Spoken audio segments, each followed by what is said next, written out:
Guys এখানে একটা player আমাকে ফ্রি স্টাইলে নক করে দেয় আর ব্যাপারটা আমার ইগোতে এসে লাগে। পরে যদিও জানতে পারি ওটা হ্যাকার ছিল, কিন্তু আমাদের উদ্দেশ্য এটা না, একটাই উদ্দেশ্য ওই প্লেয়ারটাকে ফ্রি স্টাইলে মারার। তো রিভেঞ্জ নেওয়ার জন্য আবার পিকেতে আসি আর সামনে দুইটা প্লেয়ার ছিল, তারা তেমন পিকি দিচ্ছিল না, যার জন্য আমি তাদেরকে বোকা বানানোর জন্য সাইডে ফায়ার করি আর ওরা সেই ফাঁদেই পা দেয়। তো ইজিলি একটাকে নক করে দিই। তারপর তাদের একটা বোকা টিমমেট ছিল যে ভাবছিল হয়তো রিভাইভ করার সময় পাবে। দুইটা টিমমেট নক হতে দেখে তাড়াতাড়ি একজন রিভাইভ করার জন্য ভেন্ডিং এ চলে যায় আর আমিও ব্যাপারটা বুঝতে পেরে তাকে ওয়ান ট্যাপ দিয়ে দিই। কিন্তু সেই ফ্রি স্টাইলে খেলা প্লেয়ারগুলোকে খুঁজে পাচ্ছিলাম না। একটু পরেই তাদেরকে পেয়ে যায়। সে প্রথমেই চৌধুরী ভাইকে নক করে দেয়, আমিও পুরো রাশ করে তাকে নক করার চেষ্টা করি। এর কিছুক্ষণ পরে এখানে বণিক ভাই আর চৌধুরী ভাই নক হয়ে যায় আর আমি এখানে একা একাই ফাইট নিচ্ছিলাম। তো দেখেন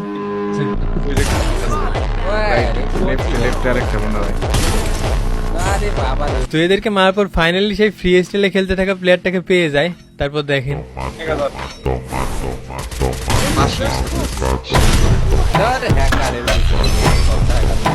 তো আর লাস্ট প্লেয়ার বাকি আছে, আপনার ভিতর লাইকটা করে দিতে পারেন।